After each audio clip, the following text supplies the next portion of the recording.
반갑습니다.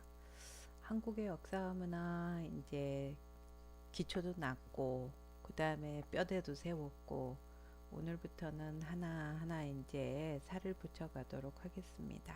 그래서 한옥 이야기로 시작을 하는데요. 뭘 하든지 개념 파악을 일단 하는 게 중요하죠. 그래서 간단히 한옥의 개념 보고 그 다음에 한옥을 둘러싼 한국 전통 주생활의 특징을 살펴보도록 하겠습니다. 그래서 먼저 한옥이거든요. 한옥 그러니까 한국 집. 그런데 불행하게도 지금 우리가 사는 집은 대부분 한옥이 아니죠. 그러니까 한국에 있어도 그래서 전통의 건축 양식으로 지은 집을 한옥이라고 정의할 수가 있습니다. 그래서 이 한옥의 모습은 조선 중기 이후에 완성된다고 했었습니다. 그래서 앞부분에 기초나 한국 생활사 개가는 양이 좀 많기는 해도 그걸 확실히 이제 이해하셔야 그 다음 이제 앞으로 우리가 할 공부를 하기가 수월해집니다. 그래서 좀더 혹시 이해가 덜 된 사람들은 그쪽을 먼저 이해하셨으면 좋겠고요. 오늘은 이제 주생활에 관해서만 잠깐 지난번에 한 걸 정리를 먼저 하죠. 그래서 구석기 시대에는 언제 어디로 갈지 모르니까 그리고 생활 여건도 이렇게 그 수준이 높은 게 아니었었기 때문에 주로 자연지형 그러니까 동굴이나 바위그늘이나 이런 거를 이용해서 살았다 그랬죠. 그리고 그게 안 될 때는 막 지은 집, 막집 정도 나왔다 그랬습니다.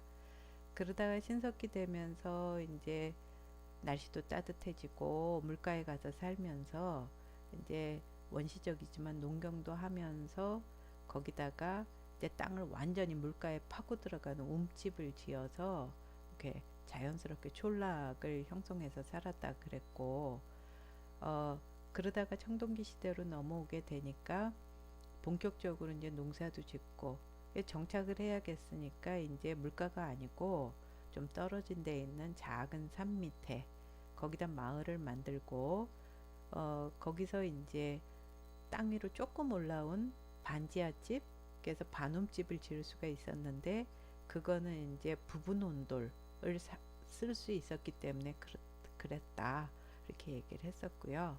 그러다 국가가 성립되고 나면 이제 계급 간의 생활 격차가 확 벌어진다 그랬잖아요. 그래서 집도 소수의 지배 계급은 중국식 기와집, 목조주택 그거를 기술자 데려다 이렇게 짓게 됐었고 나머지 대부분의 그 피지배 계급은 반움집에서 살았는데 가끔씩 이 산간지방 이런 데는 땅 위로 올라온 귀틀집 같은 게 나오기도 했다 그랬죠. 그러다 이제 좀 제대로 문화 틀이 잡히는 거는 고대 국가부터라 그랬는데 이때 되면 이제 서울이 생기니까 그 수도 그거가 중국식 이렇게 계획 도시로 마련이 됐고 그 안에 이제 궁궐이라든지 점점 대저택이라든지 이렇게 큰 집들도 나오게 되지만 신분 제도가 딱 굳어지기 때문에 자기 신분에 따라서 지을 수 있는 집이 규제를 받았다. 그렇게 얘기를 했었고요. 그러다가 고려시대 되면은 음양풍수설이 이제 우리 실정에 맞게 적용이 돼가지고서 수도도 어떤 자연지형의 명당 자리에 자리 잡게 됐었고 대부분의 사람들이 생활하는 공간들은 전부 다 1층으로 단층집으로 지어지게 됐다고 그랬고 그리고 이제 고려 후기에 굉장히 뭐 몽골도 쳐들어오고 어려운 그 과정을 겪으면서 어떻게 보면 스스로의 문화 이게 이제 정립이 되게 돼서 한옥 같은 경우도 전체 온돌이 다 깔리고 그래서 체와 간이 구별되는 그런 한옥의 특징이 나와서 그게 수백 년 걸쳐서 조선 중기 되면 이제 전통 한옥의 모습으로 완성되었다.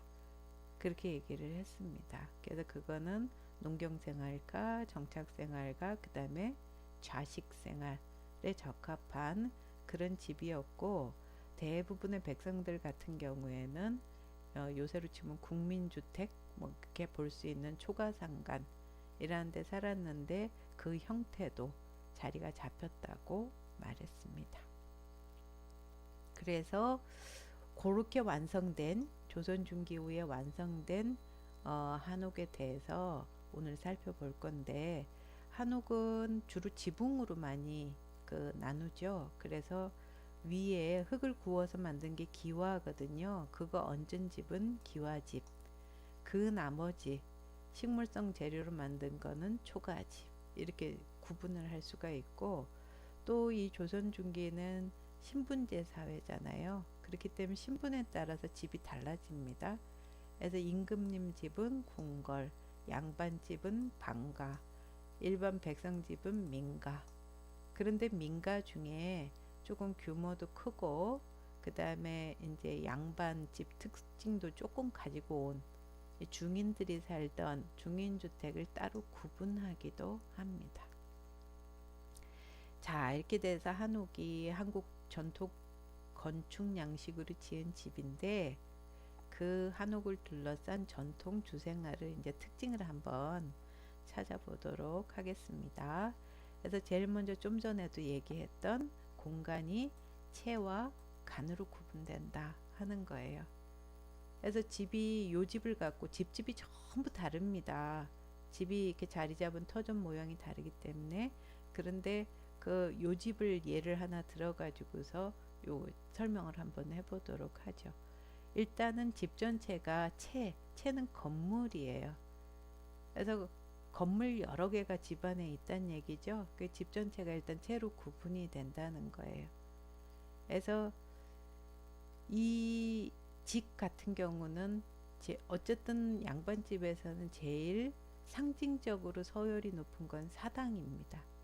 여기서는 별로 크지는 않지만 요렇게 제일 안쪽 그쪽에 사당이 있죠. 사당은 죽은 조상들을 모시는 건물입니다. 그러니까 상징적으로 제일 높은 건물이 되는 거고요.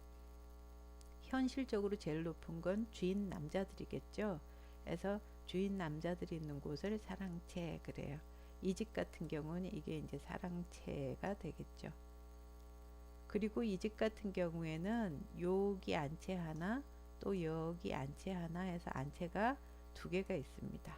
주인 여자들이 있는 곳이에요. 이 집 사정에 따라서 사랑채도 두 개가 있을 수 있겠죠. 그러니까 이 경우에는 여기 그 시어머니, 여기 며느리 이렇게 거주하는 주인 여자들이 거주하는 건물이 되게 되고, 그 다음에 여기 대문이 있는데 대문 옆으로 이렇게 방들이 쭉 붙어서 건물이 있잖아요. 요거는 행랑채라고 그럽니다. 그러니까 하인들이 있는 데죠. 노비나 머슴이나 이런 사람들이 있는데, 그 다음에 이 집에는 그 뒤쪽으로 가보면 별당이 여기도 하나 있고 여기도 하나 있고 해서 별당 두 개 있거든요. 별은 별자가 붙었잖아요. 그러니까 별도로 이 집안에서 계속 이렇게 같이 있는 그거 아니고 별도인 사람들이 있는 곳이에요. 예를 들어서 곧 시집갈 딸 이런 경우, 아니면 아이들 가르치는 가정교사나 아니면 주인 손님 중에 장기 투숙하는 사람 뭐 이런 사람들이 별당에 있고, 좀 드물게는 첩 같은 경우도 별당에 사는 경우가 있어요. 그래서 여러 개 건물이 있단 말이에요. 이렇게 나눠져 갖고 그게 채예요. 우리나라식 용어로 채거든요.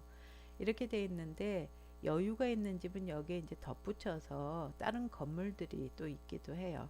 예를 들어서 서재가 아예 건물로 되어 있는 경우가 있어요. 이거는 어디 옆에 두면 좋겠냐 하면 사랑채 옆에 두면 좋겠죠. 옛날엔 공부하는 건 남자들이 하니까. 그리고 반빛가는 부엌이 독립 건물인 경우에요. 곡가는 곡식 넣어두는 창고고, 방앗간은 이렇게 곡식 빻고 하는 방화 시설이 된 곳이죠.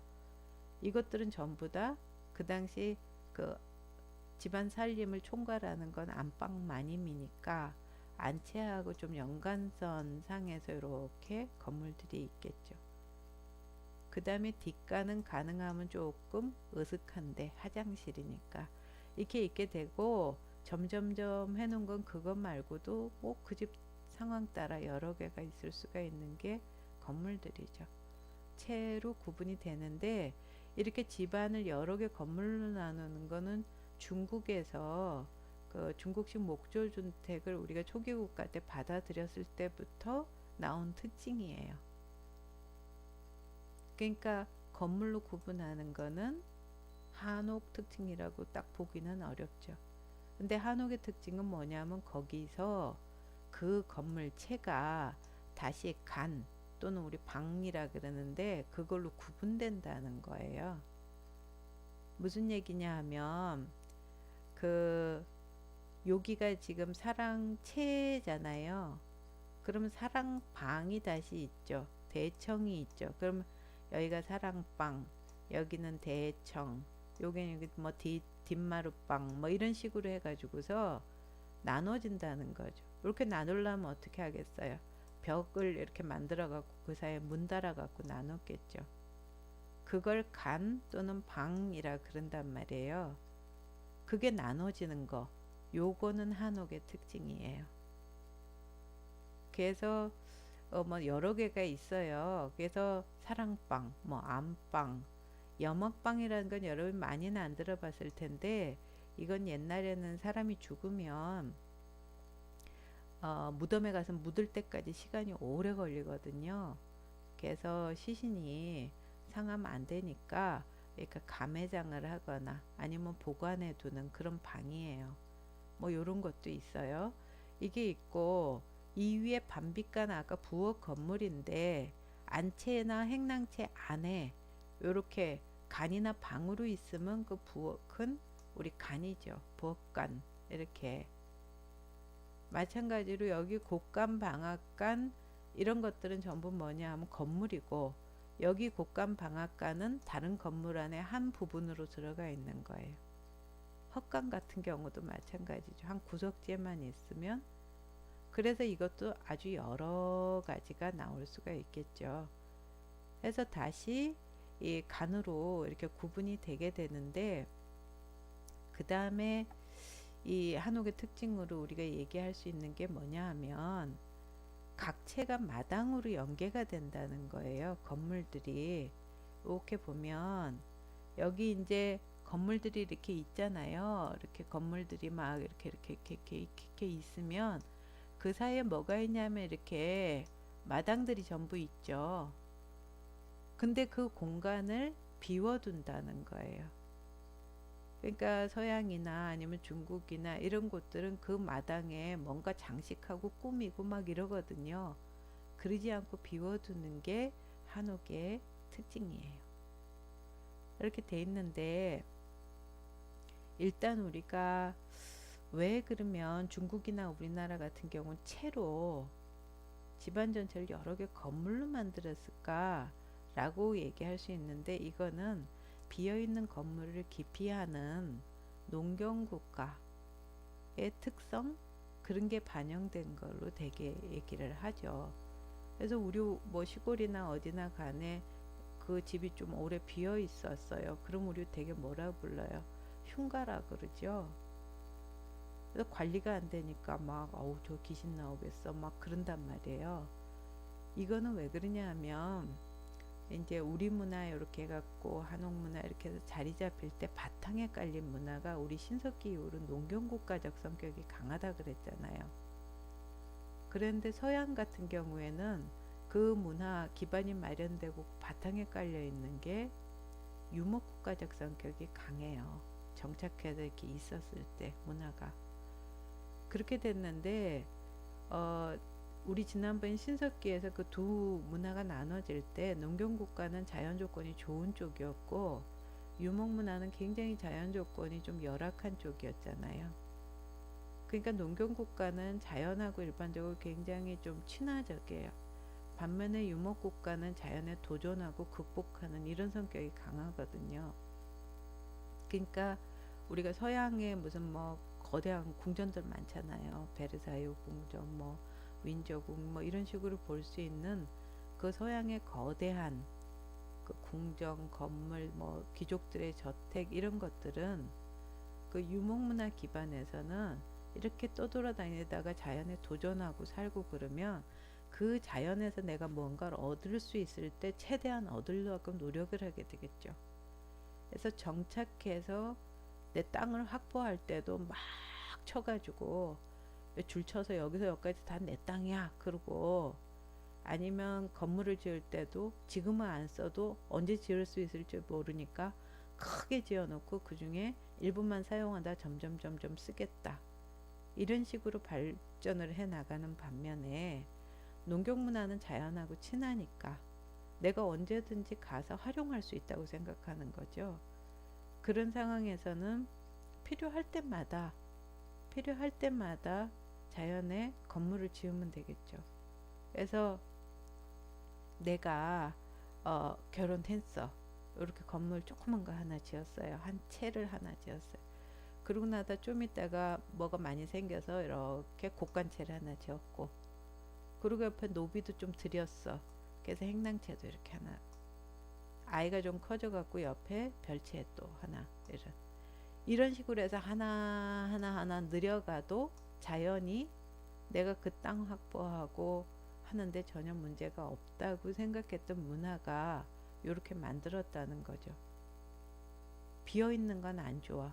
왜냐하면 자연을 내가 언제든 활용할 수 있는 상태에서 거기다 미리 뭘 건물이나 땅을 만들어 놓으면 어떻게 되겠어요? 흉하죠. 안 좋죠. 무슨 얘기냐 하면 산림 경제에 보면 주인을 가난하게 만드는 집이 5가지 특징이 있다 그러면서 맨 앞이 뭐냐면 집이 너무 커. 사람 수에 비해서. 아니면 집터가 너무 넓어. 이거 다 뭐예요? 미리 이렇게 해놓으면은 관리 비용이 엄청 들겠죠. 가난하게 되겠죠. 그러니까 딱 쓸 만큼만 하나씩 추가하는 체의 구분이 이루어졌다고 보는 거죠. 그 농경문화 기반을 되게 얘기를 합니다. 이렇게 돼 있는데 민가 같은 경우는요, 위에 이제 양반이나 이런 경우는 계속 여러 개 채를 지을 만한 여유도 있고 필요도 있겠지만, 민가의 보통 백성들 같은 경우에는 그럴 만한 여유도 없고 별로 필요도 없을 것 같죠. 그래서 건물이 하나나 또는 2개나 요 정도면 족하겠잖아요. 그러니까 이 경우에는 뭐가 중요해지냐면 체의 구분이 아니고 그 체안을 다시 나누는, 어떻게 간을 나눠서 쓸 건가, 그게 중요해지겠죠. 그래서 우리 아까 국민주택이라고 했던 초가상간, 그런 게 그 모습을 잘 보여주죠. 이렇게 보면 요거를 엄밀히 얘기하면 초가상간이라고 부를 수가 없어요. 왜냐하면 초가라는 거는 지붕이 초가라는 거니까 뭐 이 지붕이 그러면 되겠는데, 삼간이라는 거는 뭐냐 하면 여기 간이 뭐라 그랬냐면 채 안에 벽가문으로 나뉜 공간을 얘기를 했잖아요. 그러면 여기서 어떻게 되겠어요? 여기 벽 쳐갖고 여기 하나, 둘, 여기 셋, 여기 넷 하면 이건 3간이 아니고 4간이잖아요. 그럼 초가 4간이 돼야 되죠. 그래서 원칙적으로는 초가상간은 요렇게 해서 요거 하나 빼고 하나, 둘, 셋 이렇게 돼서 초가상간이 되는 건데, 그러니까 뭐예요? 마루 하나, 방 하나, 부엌 하나. 근데 보통 생활하는데 방 하나 정도는 더 필요하다. 그래서 4간이지만 요렇게 생긴 집을 우리가 주로 초가상간이라고 얘기를 했던 거다, 그 말이에요. 그러니까 보통 백성이 살던 집이죠. 요렇게 돼 있는데 여기선 뭐가 중요하냐 하면 간이 중요하죠. 그러니까 여기 사랑방, 남자들이 있는, 여기 여자들이 있는 안방, 가운데 대청 있고 부엌 있고, 요렇게 해서 나눠서 쓰는 걸 중시하게 됐다는 거죠. 그러면 한옥에서는 왜 채를 다시 간으로 나눴는가 하는 문제죠. 그거는 뭐하고 연결이 되냐면 바로 온돌하고 연결이 됩니다. 그래서 한옥은 온돌하고, 온돌만 있는 건 아니에요. 뭐도 있어요? 마루도 같이 있어요. 이 2개가 조화를 이루고 있다는 거예요. 온돌은 뭐예요? 따뜻한 돌이니까 따뜻한 공간이죠. 그래서 방이 온돌이 깔린 공간이고 요건 따뜻한 공간. 그 다음에 마루가 깔려있는 공간은 대청이에요. 시원한 공간이겠죠. 그래서 요 두 개가 조화를 이루고 있어요. 그래서 방 같은 경우에는 따뜻하니까 요 바닥에 온돌이 깔려서 따뜻하고 지붕도 나지막하게 해서 돼서 크기도 안 커요. 그러니까 뭐냐면 휴식을 하면서 또 양반집에 방이 많을 때는 이게 개별 공간으로 그 방문 닫으면 이게 나의 공간 이렇게 되는 곳이 방이고, 반면에 마루는 이 밖에 있는 여기가 마루죠. 여기가 이렇게 대청마루가 있으면 넓어요. 넓은데 이 사이사이로 해서 바람이 술술 올라오고 위도 어떻게 이렇게 완전히 높직하게 돼서 그 사이로 바람이 통하고 일루도 통하고 요쪽 문도 열면 완전히 사방이 다 통하는 곳이에요. 그래서 여기는 대청은 활동하고 또 모이는 그런 공간이라는 거죠. 그 두 개가 조화를 이렇게 이루고 있었던 게 한옥의 특징이라는 거예요. 근데 이렇게 돼 있는 곳에서 이제 온돌이 한국적 난방장치로 굉장히 중요하다고 얘기를 했었는데, 이 온돌은 특징이 뭐냐 하면 취사, 그러니까 밥하는 그 열을 가지고 난방, 따뜻하게 데피는 그것까지 같이 하는 그런 특징을 가지고 있었어요. 원리가 그래요. 그래서 여기 보시면 여기 고구려 고분 벽화거든요. 근데 거기 주인 남자는 여기 보면 의자가 있고 의자에 입식으로 이렇게 앉아 있지만, 여기 있는 두 여인은 이 바닥에 이렇게 무릎 꿇고 앉아 있잖아요. 요게 뭐냐 하면 부분 온돌인 거예요. 그래서 부분 온돌은 어떻게 되냐면 밑에 우리 발굴을 해보면 방의 한 구석에 이렇게 기역자 요런 식으로 되게 돼 있고, 요 안이 이렇게 보면 여기가 아궁이단 말이에요. 그 아궁이가 요런 식이겠죠. 여기는 속에 보면 그 비어 있는 모습이 보이죠. 그래서 이 밑은 속은 비어 있는 거예요. 그래서 아궁이에서 불을 이렇게 떼 갖고 밥을 해요. 치사죠.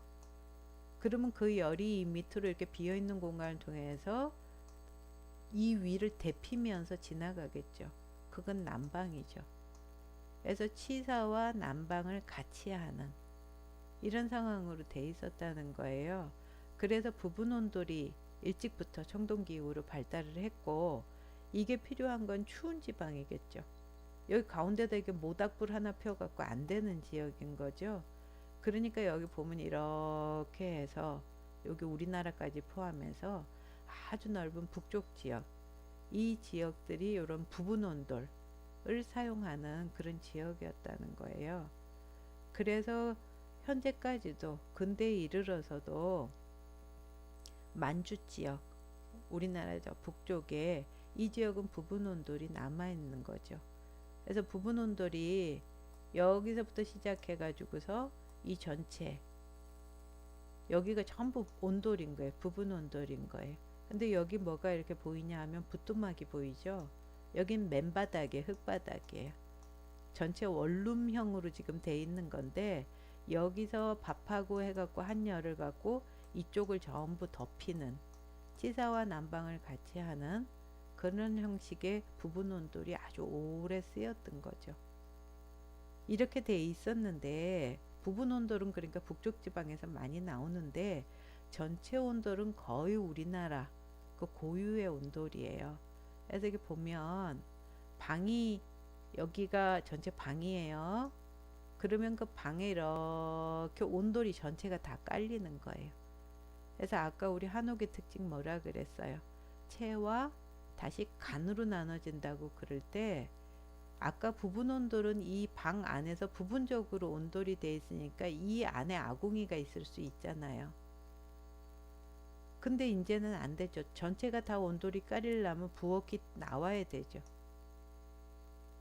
그래서 체와 간으로 다 벽을 쳐가지고서 다시 공간을 부엌하고 방하고 마루하고 나누게 되는 이런 결정적 계기가 됐던 걸로 보는 거죠. 그래서 이게 이제 전체 온돌이 되는데, 구조가 어떻게 되냐면 일단 여기가 아궁이에요.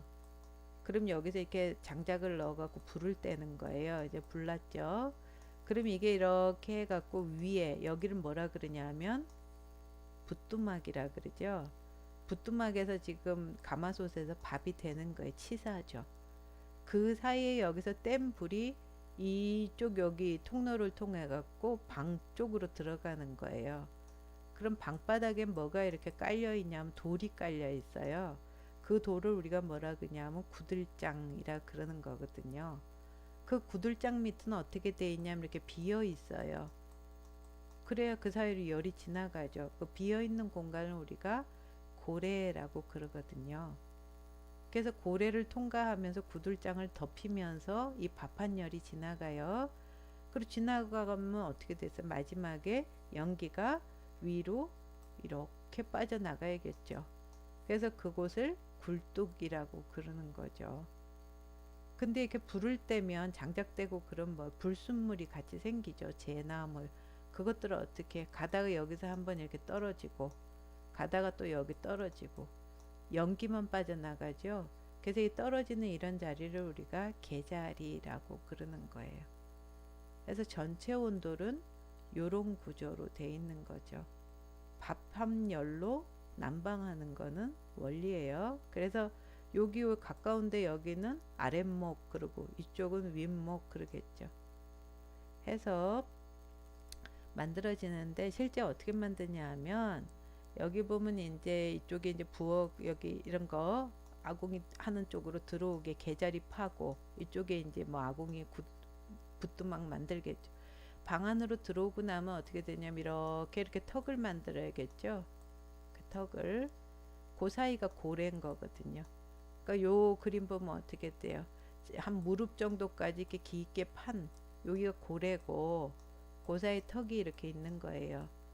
그럼 그 위를 덮는 게 이렇게 생긴 돌이죠. 방 전체 덮을 만큼 큰 돌은 없겠죠. 그러니까 이런 걸 구들장이라 그러는데 비슷한 두께로 된 거를 여기저기서 이제 모아오는 거죠. 그래서 이렇게 덮고요. 틈이 있을 거 아니에요. 그럼 찰흙이나 이런 거 갖고 다 메꿨고 그 다음에 다시 팬팬하게 흙을 바르면 방바닥이 완성되겠죠. 거기다가 이렇게 장판지 두꺼운 한지를 까는 거예요. 그리고 그 종이는 뭐 습기 이런 데 약하니까 어떻게 해요? 자루에다가 콩 같은 거를 가득 넣어 갖고 막 문질러요 여기다가.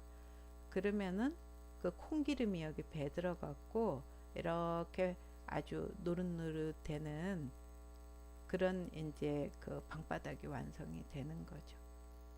그래서 요게 이제 전체 온돌이 깔린 거예요.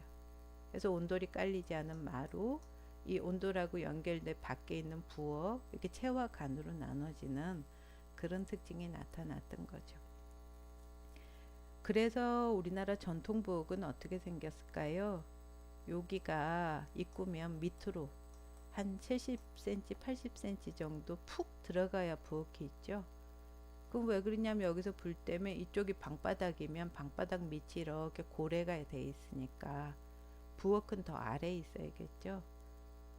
그래서 이 붓두막 이쪽 전부 다 우리나라 부엌은 좀 이렇게 땅바닥보다 아래쪽에 이렇게 자리하게 되는 건데 이 온도를 처음 사용했던 그 계급은 피지배 계급들이죠. 청동기 이후로. 그 왜 그러냐 하면 지배 계급들 나중에 지배 신분들은 입식 생활을 하거든요. 입식 생활을 하면 어떻게 되냐 하면은 침대 있고 의자 있고 뭐 식탁 있고 이러니까 방바닥 이 밑에 바닥이 따끈따끈할 필요가 없는 거죠. 그런 시설을 할 수 없는 피지배 계급들이 이제 그 온도를 사용을 했던 거예요.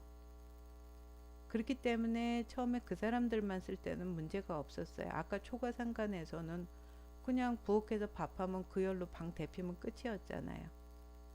근데 이거를 한옥이 전체 온돌로 이렇게 되면서 조선 중기 이후로는 양반 또 궁궐에서까지 다 쓰게 된 거예요. 그렇게 되니까 이제 문제가 생기는 거죠. 왜냐하면 방이 너무 많잖아요.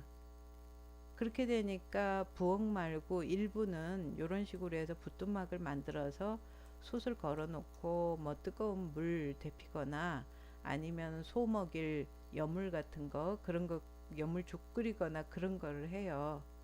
그래도 방이 수십 개 되면 나머지는 어쩔 수밖에 없냐면 그냥 장작대 가지고서 난방만 할 수밖에 없는 거죠.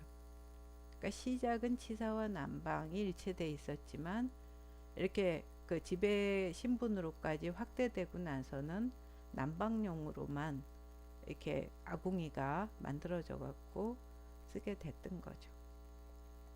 이렇게 돼 있는데 이거에 대해서 그 서양에서 온 사람들이 그 또 서양에서는 이런 걸 바닥난방이라 그러죠. 여러분들이 뭐 외국에 가보면 지금도 집 안에 들어갈 때 신발 신고 들어가고 바닥에는 카페트 깔고 그러잖아요. 그거는 바닥이 차서 그렇죠. 바닥 난방 안 하잖아요. 전체만 훈훈하게 이렇게 하는 거고 그 바닥 난방 안 하는데 우리나라 같은 경우는 바닥 난방을 하죠. 그러니까 어떻게 집 안에 들어올 때 신발 벗고 그리고 바닥에 주저앉아서 따뜻한 데서 생활하게 되는 거죠. 차이가 있는데 서양은 로마 시대까지는 바닥 난방을 했어요. 근데 이후로는 이제 안 하게 된 거죠. 근데 근대에 들어서 이 바닥 난방이 특히 근대 들면서 어떻게 되는 거예요? 좀 살만해진 세상이거든요. 그러면서 특히 최근에 이르면 뭘 추구하냐면 웰빙을 추구하잖아요. 건강한 삶 이런 거를 추구를 하는데 그 면에서는 바닥 난방이 그 전체 난방, 공기 난방보다 훨씬 더 우수하죠.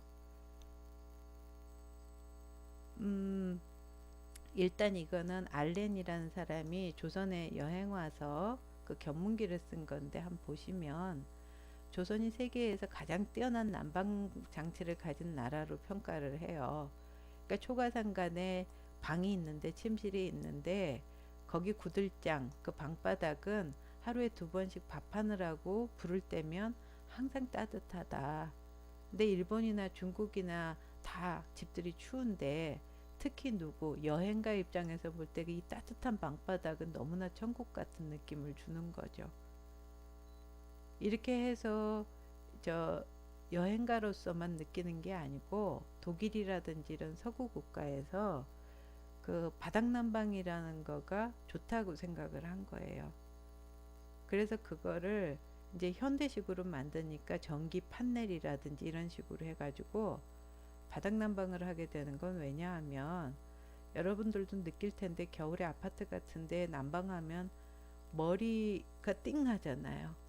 그 왜 그러냐면 사람한테 건강하기 위해서는 머리는 시원하고 밑에 배는 따뜻하고 그래야 되는 거예요. 배나 발이나 이런 데는. 그런데 바닥 난방을 하면 밑에는 따뜻하고 위에 공기는 선선하잖아요.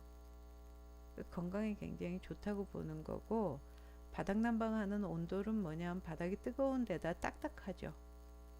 그러니까 침대 생활이라든지 이런 거 하면서 생길 디스크 같은 거 인간이 네 발로 기어야 되는데 그 두 발로 걸어 다니면서 생기는 질환들 이걸 어느 정도 예방해 줄 수가 있고 또 침대 매트리스 같은 경우는 진드기라든지 알러지 문제 이런 거 굉장히 일으키는 요인인데 바닥 난방에서 계속 침구가 소독이 되고 햇볕에 들어다가 소독할 수 있고 이러니까 그런 문제가 또 없다고 보는 거예요. 그래서 그 서구에서도 여기 주목을 해가지고 바닥난방 이런 데 많이 신경을 쓰고 있어서 가장 뛰어난 난방 장치라는 게 그냥 이빨림 소리는 아니었던 걸로 볼 수가 있는데 그 그렇다고 해도 그러니까 우리 거니까 이거는 전혀 무조건 좋은 점만 있는 거야 이럴 수는 없는 거예요. 온돌이 단점이 여러 개가 있었죠. 예를 들어서 이걸 보시면 여기가 부엌이거든요. 이쪽이 그 여기 우물이 있는데 되게 물 있는 부근에 뭐가 있냐면 요렇게 부뚜막이 보이죠. 마당에 부엌이 아니고 이건 온돌의 단점 중에 지금으로 생각하면 굉장히 큰 단점이 있었던 거예요. 이거는 장점일 수 있지만 동시에 뭐가 되는 거예요? 단점이 되는 거죠. 여름철에 밥할 때마다 방이 뜨거워지면 꼭 어떻게 하겠어요? 쩔쩔 끓을 텐데. 그러니까 여름에는 이 부엌에 있는 그 안에 아궁이를 사용할 수가 없는 거죠. 이게 부엌에 있는 이게 사용이 안 하기만 하면 되게 시원하겠죠. 방바닥이 돌이니까 비어있고 돌이니까 시원한데 밥을 그러니까 어디서 해야 돼요? 밖에서 이렇게나 이렇게나 해서 해야 되니까 이거는 굉장히 단점일 수 있어요. 근데 그런 체제가 어떻게 수백 년 동안 지속됐을까? 그거는 그 당시 일반 백성들 입장에서는 이게 별로 안 불편했던 거예요. 그때 여름 그 식탁이라고 여러분이 생각을 해보면 밥은 하죠. 그러니까 가마솥에서 밥은 하는데 국 같은 경우도 여름에는 오이냉국이라든지 뭐 이런 쪽으로 물김치 이런 쪽으로 가잖아요. 그리고 반찬도 김치, 그리고 텃밭에서 따온 풋고추, 뭐 이런 종류들이에요. 그러니까 굳이 그 불을 써가지고선 조리를 하는 그런 음식들이 아니니까 이런 생활이 오래 지속될 수가 있었던 거죠. 이 당시에도 여러 가지 반찬하고 뭐 해갖고 먹고 사는 사람이 있었겠죠.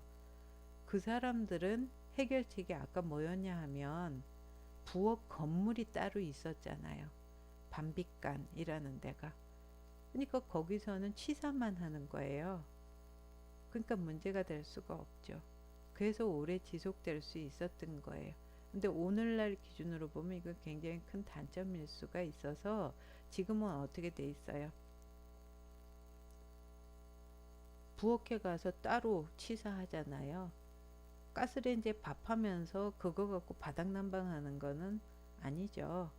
같은 보일러를 쓰더라도 이게 구분이 돼 있어요. 그래서 난방을 하는 보일러 같은 경우에는 밑에가 어떻게 돼 있냐면 아까 같은 돌이 깔려 있는 게 아니고 관이 심어져 있죠. 그래서 그 안을 뜨거운 물이 보일러가 이렇게 데핀물이 돌아다니면서 바닥 난방을 하는 거예요. 그래서 우리가 어떤 전통 문화를 계승한다?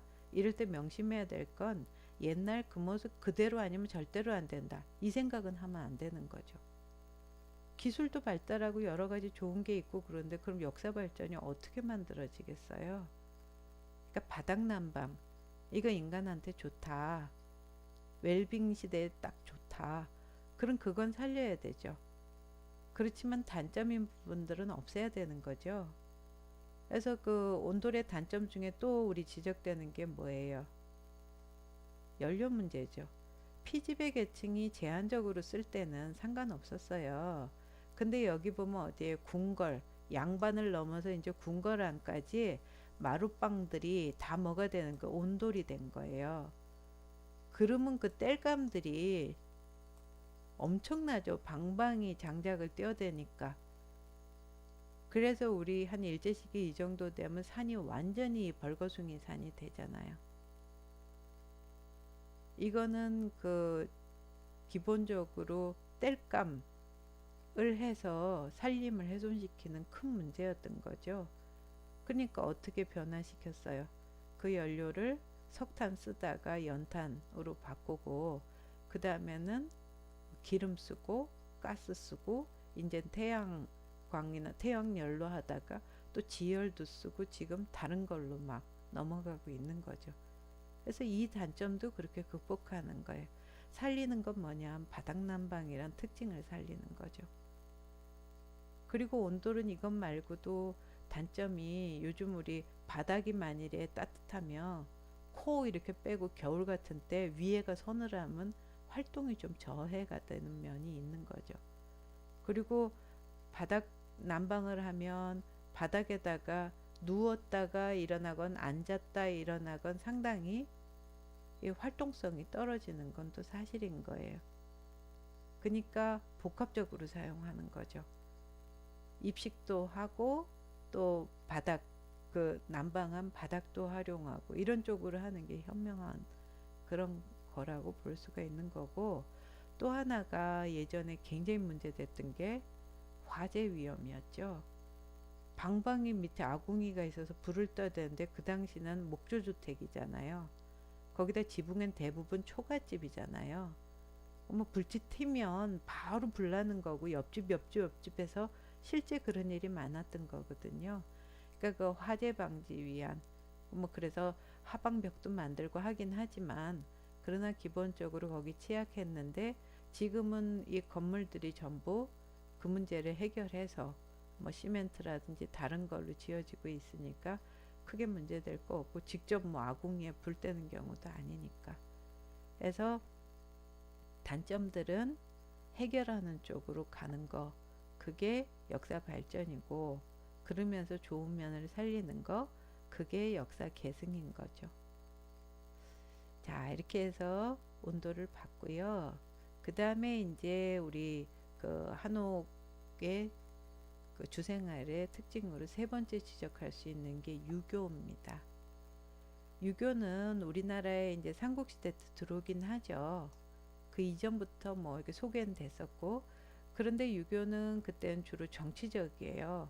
뭐 충효를 강조한다든지 정부의 조직을 한다든지 이런 거였죠.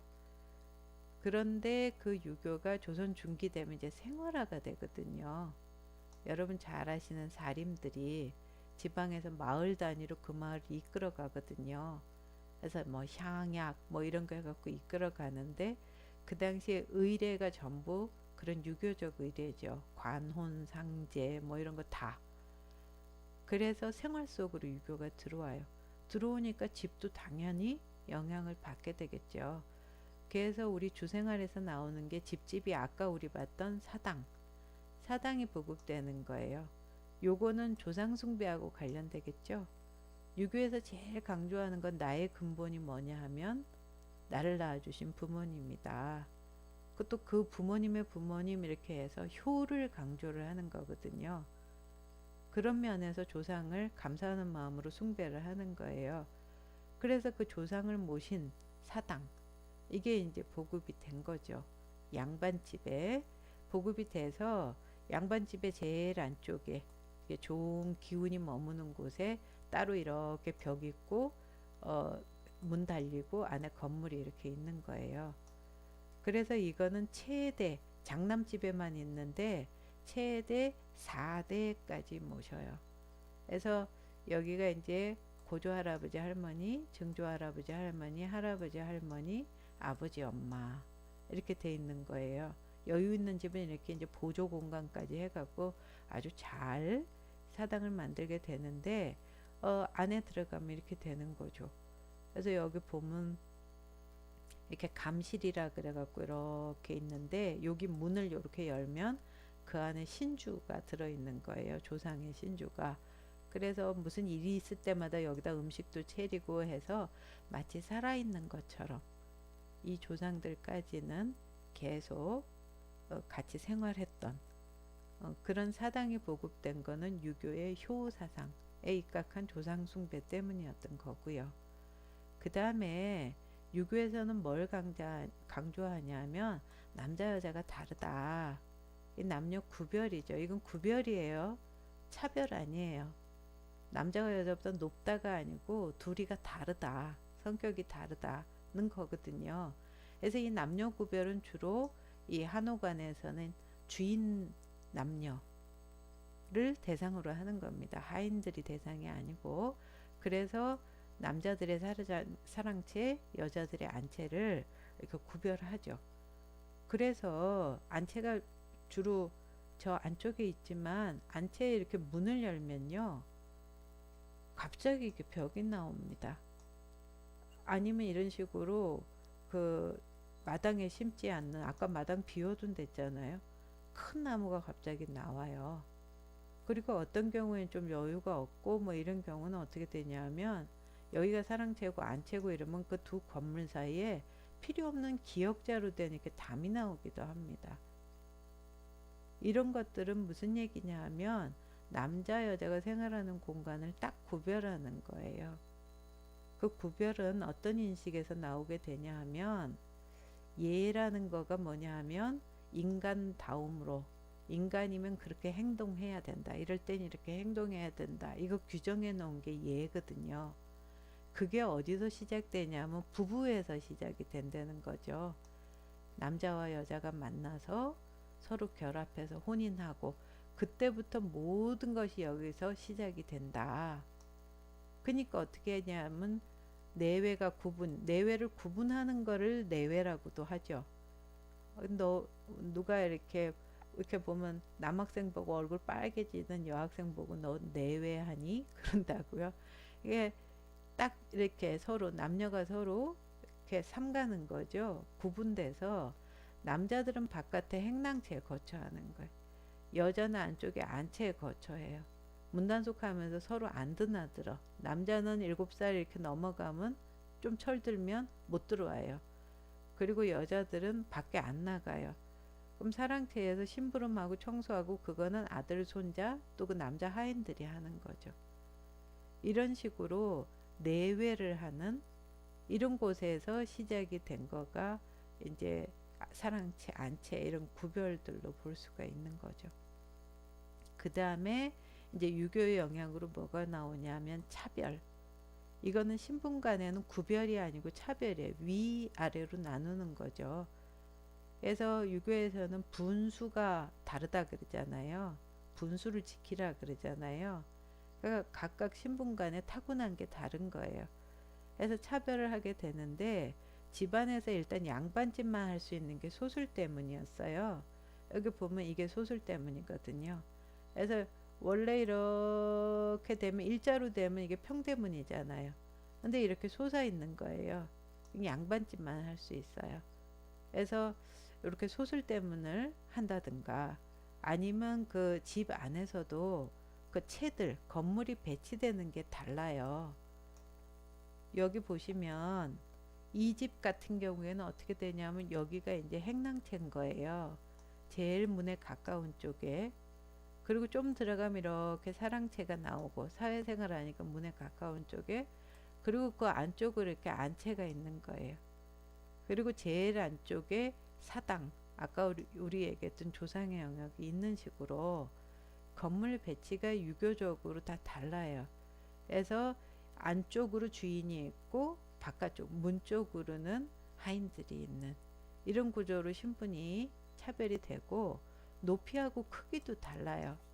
요렇게 보면 요쪽은 주인 남자가 있는 사랑채고, 요거는 행랑채, 하인들이 있는 데거든요. 밑에 기단, 여기 기단도 이건 1m가 넘지만 여기는 빗물 안 튀어 들어올 정도의 기단이죠. 높이 지붕도 다르고, 그리고 규모도 다르고, 전체가 높이 크기 다 그 딱 보면 아 하고 이렇게 서로 신분이 차별이 반영이 되도록 그렇게 만들었다는 거죠. 그래서 유교 영향이 한옥에 굉장히 잘 나타나고요. 그 다음에 이제 우리 네 번째 특징으로 볼 수 있는 게, 한옥에서는 자연하고 현실이 조화가 돼요. 그 얼른 보면 자연에 몸을 맡기면 현실하고는 좀 거리가 있고 그럴 것 같은데 그렇지가 않습니다. 그래서 일단 한옥은 매우 자연 친화적이, 아까 우리 농경사에 이렇게 해서 자연하고 굉장히 친하다고 그랬잖아요. 그래서 자연 친화적이다 보니까 어떤 식으로 되냐 하면 이런 시조도 나오는 거예요. 10년을 지었어요. 그랬는데 초가 상간도 아니고 초가 한간을 지어서 한간짜리. 그랬는데 그 반간에는 맑은 바람을 들여놓고 반에는 밝은 달을 들여놨어요. 그러니까 푸른 산은 들여놓을 데가 없어. 그래서 그저 집 밖으로 들러놓고 본다. 완전히 자연의 일부분이 된다는 거죠. 그래서 자연주의라도 이런 식의 자연주의예요. 그러니까 중국도 자연주의거든요. 이 동양문화 이쪽에서. 근데 중국은 어떤 식이냐 하면 그 땅이 넓잖아요. 산도 많지만 사람들이 생활할 수 있는 평지가 많기 때문에 집은 평지 중심으로 이렇게 발달을 해요. 그리고 그 터도 지배계급이나 뭐 하여튼 이런 사람들은 굉장히 넓게 차지할 수가 있어요. 그래서 중국식 자연주의는 뭐냐 하면 자연을 최대한 집안으로 들여놓는 거예요. 그래서 저 위에 귀족 같은 경우엔 집안에서 산도 만들고요. 호수도 파고 그리고 동굴도 만들고 막 이런 식인 거예요. 근데 우리는 뭐예요? 청사는 들여놓을 데도 없고 그리고 산이 많으니까 기본적으로 뭐예요? 뒷산이 있으면 산 아래 우리 청동기후로 구릉지대에 가갖고 마을을 만들었잖아요. 그러니까 그냥 청사는 뭐다? 둘러놓고 보는 거. 이건 내 집이 아닌 거예요. 그러니까 자연 속에 내가 들어가는 자연주의, 한국식 자연주의는 그러니까 집은 어떻게 조그맣게 만드는데 어떻게 자연에 열리게 둘러놓고 볼 수 있게 둘러놓고 볼 수 있게. 그래서 이렇게 보면 이게 경사가 있잖아요. 뒤에 산이고. 그러면 집은 여기서부터 여기까지인 거예요. 근데 이 대청문 이렇게 열면 어떻게 뒷산이 보여서 마치 우리 집 정문 같고 요쪽 문 대청에 앉아서 이쪽을 보면 어떻게 길도 보이고 저 밑에 강도 보이고 농경지도 보여서 그게 다 내 정원인 것처럼 보이는 마당인 것처럼 보이는 그런 구조의 자연주의라는 거예요. 그렇기 때문에 최소한의 것만 집 울타리 안에는 들여놓습니다. 그리고 보면 여러분이 이렇게 가서 시골 가면 지금도 옛날 건물 보면 뒤에 산이 이렇게 돼 있으면 지붕이 이렇게 가요. 뒤에 산이 이렇게 가면 여기 이 지붕도 이렇게 가요. 우리가 집은 남향이 좋다 그렇지만 남향집이 정남향이 아닌 경우엔 뒤에 산의 방향에 이렇게 따라가는 거예요. 이거는 딱 무슨 뭘 갖다 놓고 기계 놓고 측정한 게 아니고요. 이렇게 자연하고 같이 가야 마음이 편한 자연주의니까 자연 친화적이니까. 그래서 유명한 이 정원이죠. 소세원 이런 정원을 우리가 별서 정원이라 그러는데 이거는 여러분 보면 그냥 산에 들어간 것 같잖아요. 근데 다 사람이 만든 거예요. 근데 마치 그대로 있었던 것처럼 스스로 존재했던 것처럼 이렇게 자연 친화적으로 만드는 거고 만들지 않아도 현실적으로 자연 친화적이 되죠. 특히 어디가 그러냐면 요런 초가상간들이 그런 거예요. 민가들이. 왜냐하면 민가는 기술자가 짓는 게 아니고 자기들이 짓는 거거든요. 그러면은 여기 기둥은 우리나라에 제일 많은 소나무 가져다가 만들고 벽은 주변에 많은 황토흙을 있게 해서 뭐 저기 수수대나 이런 거 막 썰어 넣어 갖고 흙 무너지지 않게 해서 바르고 그리고 농사 짓고 나온 뭐예요? 볏짚이나 이런 거 위에다가 얹어 갖고 지붕 만들고 그런 자연주의로 자연에서 다 얻은 것 같고 하는 거죠. 그렇게 해서 만들어서 생활을 했던 거가 자연 친화적인 모습 그렇게 볼 수 있는 건데 그러다 보니까 어떻게 해요? 자연이 인격화되는 거예요. 그 자연하고 굉장히 그 자연을 극복하는 도전하는 이런 서구 문화에서는 자연이라는 게 그냥 물건일 뿐이죠. 내가 극복해야 되는 대상이고 근데 이렇게 자연 친화적이다 보니까 어떻게 되냐면 자연이 마치 사람처럼 뭐 생각도 하고 인격도 있고 이렇다고 생각하는 거예요. 그래서 여기 보면 집을 지을 때 나무를 원래 비면 이렇게 여기가 가지 쪽이고 여기가 뿌리잖아요.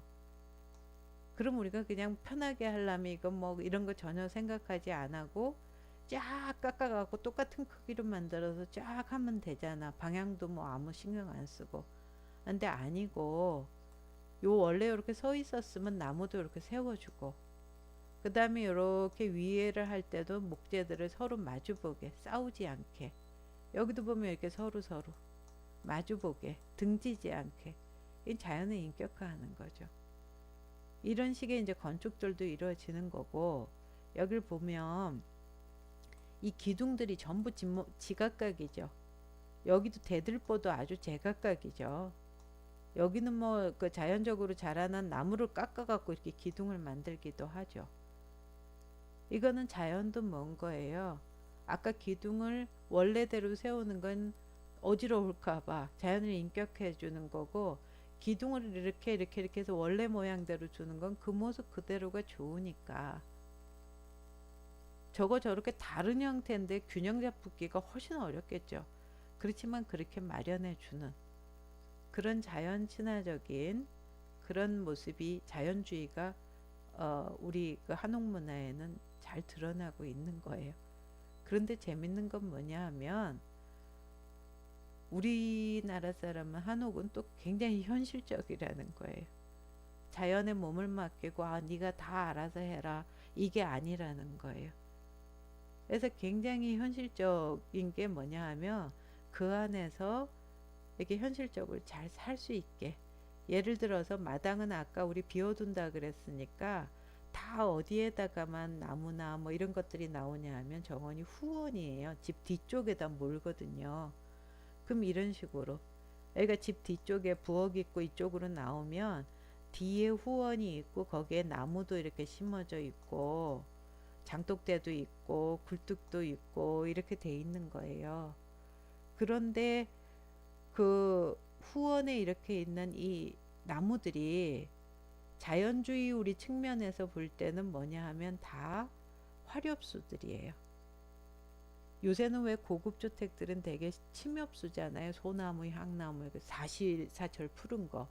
그건 비자연적이죠.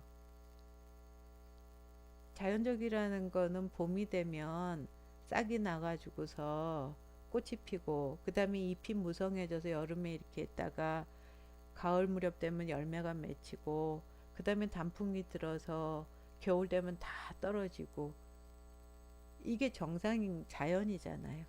근데 침엽수는 그게 없으니까 우리 한옥은 자연주의적 차원에서 자연 친화적으로 화렵수들이에요. 화렵수들을 쭉 심었는데 후원에다가 그거를 현실하고 조화를 시켜서 뭘 하냐면 필요한 것들, 예를 들어서 여기 보이는 건 집집이 대개 있는 감나무들이에요. 그러니까 감나무, 배나무, 이런 과일나무들, 대추 뭐 이런 거를 심는 거예요. 그래서 그거를 이제 걷어갖고 제사상에도 올리고 먹을 수 있게 하는 거죠. 그리고 또 뭐가 있냐 하면, 여기 이렇게 뒤쪽으로 이렇게 보이는, 그리고 여기도 보면 여기는 오죽헌인데 옆에 있는 거 이런 거, 여기 뒤쪽에 있는 거, 여기도 이 뒤쪽으로 이렇게 해서 집 뒤쪽으로 있는 거, 이 나무들이 뭐냐 하면 대나무예요. 대나무는 뭐 그 선비의 풍치를 보여주고 자연주의적으로도 굉장히 아름답고 하기는 하죠. 그렇지만 현실적으로는 뭐냐 하면, 우리나라는 뒤가, 양반집은 특히 뒤에가 다 산이거든요. 산이면 산에서는 맹수들이 내려오고 바람이 불어오고 그러잖아요. 근데 대나무는 바람을 막아주는 방풍림 역할도 하지만, 동물들, 손이 없는 동물들이 그 딱딱한 대나무 숲 사이로 못 내려오게 막아주는 역할도 하는 거예요. 그리고 그 대나무는 거기서 죽순도 채취해서 먹을 수가 있고, 좀 자라면 꺾어서 대나무로 붓을 만들 수도 있는 거고, 장도 만들 수 있고, 그릇도 짤 수 있는 거예요. 그러니까 굉장히 현실적으로 쓸 수 있는 것들이죠. 그래서 후원에서 그런 자연주의를 현실하고 조화시키는 모습을 우리가 잘 볼 수 있다는 거고요. 또 한편으로는 우리 아까 비워뒀던 마당이 있잖아요. 비움은 없다, 이건 잘못된 생각이에요. 비워두면 뭘 할 수 있는 거예요. 이 마당들에서 우리가 여러 가지 뭔가를 할 수 있는 거죠. 특히 넓어야 되는 게 어디냐 하면 행락마당이겠죠. 노동의 공간으로 쓸 수가 있으니까. 그러니까 양반 같은 경우에는 이런 식으로 사랑 앞에 마당. 근데 보면 색깔이 어떤 식이냐 하면 지금 하얀 빛이 돌잖아요. 이거는 우리가 그 아주 이상적으로 여러분들이 생각하는 게, 앞에 잔디밭이 쫙 펼쳐지고 거기 막 뛰놀고 막 이런 생각하는데, 그거는 문화 기원으로 놓고 보면 서양식으로 풀밭에서 유목하던 문화, 그쪽에선 정착해서 집 지으면 그게 굉장히 아름다워 보이고 하니까 만드는 거지만, 우리처럼 농경하던 그런 문화에서는 그건 다 뭐예요? 잡초들이잖아요. 풀이 심어져 있으면 그 다 뽑아야 되는 것들이잖아요. 그러니까는 이렇게 비어 있어야 여기서 뭘 할 수 있어요? 일을 할 수 있는 거예요. 농사 짓고 나서 타작도 할 수 있는 거고요. 고추도 말리고, 그런 공간으로 비워둔 거가 우리나라 마당이죠. 사랑채 앞에서는 일은 많이 안 하니까 좀 좁게 되더라도 여기를 그냥 그 흙마당으로 두면 질척질척해지잖아요. 그러니까 제대로 가꾼 마당은 여기를 막 다지는 거예요. 다져서 지금 하얗게 모래 성분이 섞인 그 흙들을 이렇게 덮어두는 거죠. 그렇게 해가지고서 햇볕이 비치면 아름답고, 그 위에서 여러 가지 뭐도 움직일 수도 있는 공간. 특히 현실적으로 중요한 거는 양반집의 행랑채 앞에 마당하고 여기 일반 평민들 집 앞에 마당이죠. 거기는 뭐냐 하면 아까 얘기했던 장작도 패고 고추도 말리고 타작도 하고 그런 마당에, 여기 평상도 하나 놓고 닭도 왔다 갔다 하고 이쪽에선 퇴비도 만들고 할 수 있는 마당이잖아요. 그래서 이 마당은 비어 있지만 사실상 비어 있지 않은 그런 공간이었다라는 거죠. 여기서도 현실적인 모습을 우리가 볼 수가 있습니다. 그 다음에 이제 한옥에서 볼 수 있는 특징이 지붕이 크다. 지붕이 참 커요. 여기 보시면 지붕이 대체로 몹시 크죠. 지금 우리 생각하는 가장 단순한, 이게 가장 단순한 요렇게 마주보는 요 지붕을 한옥에서는 맞배 지붕 그러거든요. 그리고 좀 더 커지면 요 옆에 이렇게 세모꼴로 보이는 우진각 지붕. 그리고 여기는 여기 하나 있고 다시 요렇게 있어서 이 사이에 구조재가 다시 이렇게 하나 더 들어가야 되는 아주 큰 팔짝 지붕. 이런 것들이 있는데, 지붕들이 비록 맞배라고 할지라도 몹시 전체 집에 비해서 커요. 그래서 큰 지붕이 있는데, 그러다 보면 그 큰 지붕을 받쳐야 되니까 뭐가 발달하냐 하면 구조재들이 발달하겠죠. 안 무너지게 하기 위해서. 그래서 특히 이렇게 기와 지붕 같은 경우는 이 기와가 그냥 위에 기와만 있는 게 아니죠. 밑에 보면 뭐 있어요? 나무로 이렇게 뼈대 만든 다음에 다시 나무 깎아서 적심을 하고 다시 흙을 덮어요. 그리고 그 위에다 기와를 얹는 거니까 엄청 무거운 크기만 한 건 아니거든요. 그러니까 어떻게 이거 안 무너지게 받치려면 힘을 분산시켜야 되겠죠. 그래서 이쪽 방향으로 지금 여러 개가 지금 들어가잖아요. 이렇게 요런 종류들을 우리가 도리 종류들이에요. 종도리, 중도리 뭐 그래서 도리도리예요. 반면에 이거하고 90도 방향으로 가는 것들이 그 힘을 다시 이렇게 분산시켜 줘야 되죠. 이런 거 이쪽 방향은 우리가 보호라 그래요. 제일 큰 거 우리 대들보, 우리 집안에 대들보야 막 그러잖아요. 대들보 같은 보가 있는 거예요. 그리고 어떻게 이렇게 방향으로 사선으로 해서 다시 나무 구조재가 있겠죠. 그건 우리가 석가래 그러는 거거든요. 그래서 그거 외에도 뭐 여러 가지 구조재를 가지고서 이 큰 지붕을 버팅기려고 하는 거죠. 그런데 도대체 왜 그럼 지붕을 그렇게 크게 만들었어요? 그렇게 얘기하는데, 이거는 보통 얘기하는 게 뭐로 얘기하냐면 그렇게 하면 태양광선 조절이 가능해 이렇게 본다는 거예요. 그래서 여러분들이 지금 우리가 이렇게 사용하는 이 건물들은 대개 저쪽 북유럽 이쪽 계통에서 시작돼서 온 서양식 건물들이죠. 지붕이 거의 없죠. 그건 왜 그러냐면 그 지역이 햇볕이 부족한 지역이라서 그렇죠. 햇볕이 부족하니까 집 안으로 최대한 햇볕이 들어오게 지붕이 없어야 될 거고, 그리고 창도 다 뭐 유리창으로 해서 투명하게 해야 햇볕이 들어오겠죠.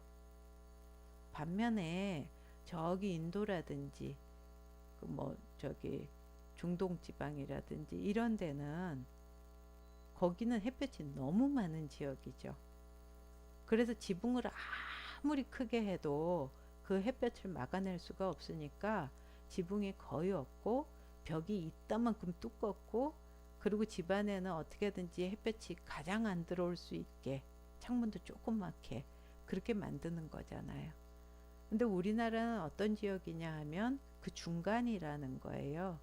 그래서 지붕만 크게 만들면 그럼 태양광선이 안에서 생활하기가 좋게 적당히 조절되는 지역이기 때문에, 그래서 지붕을 크게 만들었다. 이런 게 제일 유력한 설이에요. 그래서 태양광선 조절하려니까 안으로 들어오는데 바로 안 들어오게 어떻게 한 거예요? 지붕도 크지만, 이게 우리 이렇게 생긴 거, 이거를 뭐라 그래요? 이거를 처마라 그러거든요. 처마 밑에서 왜 비 오면 서 있는다 그러잖아요. 처마가 이렇게 와서 발달하는 거죠. 그래서 한 번 더 햇볕을 막아주게 되는 거고, 그 다음에 계절 따라서 좀 다르겠죠. 계절 따라 여름에는 햇볕이 안 들어오면 좋겠고, 겨울엔 햇볕이 많이 들어오면 좋겠죠. 그래서 발달하는 게 보첨이라는 거죠. 여기 앞에 있는 요런 거, 뭐 재료는 여러 가지로 할 수가 있겠지만, 여기 보면 이거를 이렇게 받쳐놨잖아요. 그러면 겨울 되면 이거 띄면 되고, 여름에 이렇게 받쳐가지고서 햇볕을 좀 더 막을 수 있겠죠. 이런 것들이 발달을 했다는 거예요. 그래서 기본적으로는 태양 광선하고 관련된 게 한옥의 큰 지붕이다. 이렇게 볼 수가 있고, 그 다음에 한옥은 창하고 문하고 구별이 좀 애매하다고 그러죠. 여러분 잘 생각을 해보시면, 원래 문은 뭐 하는 거냐 하면 용도가 출입용이죠. 대개는 이게 드나들라고, 그리고 또 뭐가 있냐면 밖으로부터 뭘 막으려고, 안을 보호해야 되니까 이게 막으려고 하는 게 문의 기능이고, 일반적으로 창의 기능은 뭐냐 하면 햇볕이 들어오게 해가지고서 이게 채광을 한다든지, 아니면 열어서 환기를 시킨다든지, 되게 그런 목적으로 만드는 게 창이죠. 그래서 두 개 기능이 원래 다른 건데, 우리나라 한옥은 어떠냐 하면 그게 애매해. 구분이 애매해요. 그래서 원인이 뭔가 하고들 생각을 해봤는데, 그 중에 이제 많이 얘기하는 게 뭐냐 하면 담하고 문이 중첩적으로 있다는 거예요. 우리 아까 본 거에서 어떻게 생겼어요? 이렇게 들어오면 여기 문 있죠. 옆에 이 방들이 담 역할 하잖아요. 여기도 다시 있고 또 문 있죠. 여기도 이렇게 막아갖고 문 있죠. 문 있죠. 이렇게 사이사이를 담하고 문이 막아준다는 거죠. 그럼 문의 원래 기능이 출입하는 용도 외에는 막아주는 역할이잖아요. 그게 별로 필요가 없어졌다는 거죠. 없어지니까 어떻게 하냐 하면 그 꼭 필요한데, 예를 들어서 부엌이나 창고나 뭐 이런 데만 이렇게 커다랗게 문 이렇게 해가지고서 만들고, 나머지는 문하고 창 구분도 별로 안 하고 한지를 다 발랐다는 거예요. 문에도. 그래서 이렇게 보시면 이게 한지죠. 원래 이게 창일까 문일까 여러분이 생각해 보시면 구분은 되거든요. 여기 밑에 이렇게 있잖아요. 그게 있으면 이거는 창이에요. 요게 없으면 뭐냐 하면 문이거든요. 그럼에도 불구하고 여기 텐마루가 있는데 사람들이 일로 출입을 안 하느냐 하면 그거는 아니잖아요. 창이지만 문처럼 사용하잖아요. 그렇기 때문에 문하고 창의 구분이 애매하고, 여기 모든 것들에 한지를 발라놓은 거 굳이 이걸 한지야 막 푹 하면 뚫어지잖아요. 근데 뭐 이렇게 막는 역할, 이 안을 보호하는 역할은 별로 생각을 안 하고 만들었기 때문에 저런 형식이 나타난 거다. 그렇게 얘기를 하는 거죠. 그렇게 되다 보니까 두 개 구분이 애매하고, 또 한편으로는 오늘날 우리가 좀 주목하고 이제 하는 거가, 문 같은 경우도 들어열개 문이 많이 나오고 또 장지문 같은 것들이 나온다는 거예요. 이건 공간 활용 면에서 보면 굉장히 이렇게 좀 열려있던 그 당시 문창에서 중요한 거죠. 여기를 보면 어떻게 되냐면, 여기 위에 이렇게 뭐가 달려 있어요. 이렇게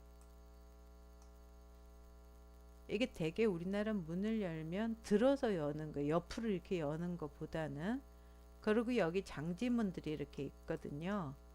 이것들은 뭐냐 하면 전부 뛸 수 있는 거예요. 그러니까 예를 들어서 여기 있으면 여기 분명히 이렇게 붙어 있던 얘가 여기 매달리는 거예요. 그러니까 겨울이나 이럴 때는 저게 필요하죠. 그래서 막아뒀는데, 그런데 여름이나 이제 늦은 봄부터 해서 가을까지는 이거를 옆으로 밀어놓고는 어떻게 하고는 공간 차지를 하잖아요. 근데 필요 없을 때 벌럭 들어서 이렇게 위에다가 이렇게 달아놔 버리면 그럴 일이 없죠. 그래서 우리는 옆으로 이렇게 여는 것보다 위로 이렇게 해갖고 들어갔고 열고 또 위에 매달아 버리고, 장지문도 여기 있던 거 필요 없을 때는 떼어버리고, 그런 식으로 많이 활용을 했다는 거예요. 이건 공간 활용 면에서는 굉장히 좋겠죠. 그래서 이제 주공 아파트 중에 이제 설계도 중에 이런 것도 나오는 거예요. 여기 보면 이런 식으로. 그럼 이 공간을 필요 없을 때 위로 올리면 탁 걸면 되겠죠. 아파트인데 이제 뭐 거실하고 방하고 구분한다든지 하나를 두 개로 나눈다든지 할 때 쓸 수 있는 방법이긴 한데, 아까 우리 그 기본적인 원리 그거는 살리되 오늘날의 기술 그걸로 좀 더 발전시켜야 한다 그랬잖아요. 집집이 이런 식으로 해놓으면 한번 위로 올라가면 내려가기 싫어져요, 현대인들은. 그러니까 이런 경우엔 이거를 뭘로 이제 기계화된 걸로 버튼 누르면 올라갔다 내려갔다 하는 이런 기술들이 발달하잖아요. 그런 걸 활용한 문, 들어열개문 이런 걸로 해갖고 활용하는 것이 좋죠. 기본 원리만 살리는 쪽으로. 자, 요렇게 이제 얘기가 되고, 이제 우리 보통 얘기하는 게, 한옥 얘기하면서 젊은 사람들이 단점으로 지목하는 게 개인이 없다. 프라이버시가 존중이 안 된다. 물론 우리 전통사회에선 개인보다는 전체가 더 중요한 개념이었던 거죠. 그렇지만 개인을 무시하는 거 아니에요. 존중해 주는 거죠. 그 안에서. 이걸 기준을 어디로 놓고 볼 건가 하는 문제인데, 물리적으로 놓고 볼 때는 보장이 안 되는 것 같기도 하죠. 그렇지만 중요한 건 뭐예요? 도덕적 보장이죠. 지금 우리 현대사에서 여러분들이 좀 느끼는 거가 뭐냐 하면, 이렇게 돼 있는데 옛날에 한 겹으로 안 돼 있어요. 한지니까 이걸 여러 겹으로 해서 이렇게 겨울이나 이럴 때는 좀 막아야 되니까, 그러면 어떻게 되냐면 제일 안에 이게 두껍다지라 굉장히 두껍죠. 그걸로 해서 이렇게 양쪽으로 이렇게 밀어서 여는 거가 있고, 그 안에 밀고 당기고 해서 하는 미닫이 문이 또 있고, 그 밖에 여닫이가 또 있는 거예요. 열고 닫고 하는. 그래서 되게 한 3중, 2중 이렇게 돼 갖고서는 되게 문이나 창이 만들어지거든요. 그러니까 이런 경우라면 이 앞에다가 방장이라 그래서 발처럼 치는 거, 천으로 된 거 치고, 그리고 다시 병풍까지 앞에다 확 둘러버리면 물리적으로 차단이 안 되는 건 아니에요. 한옥이라고 해도.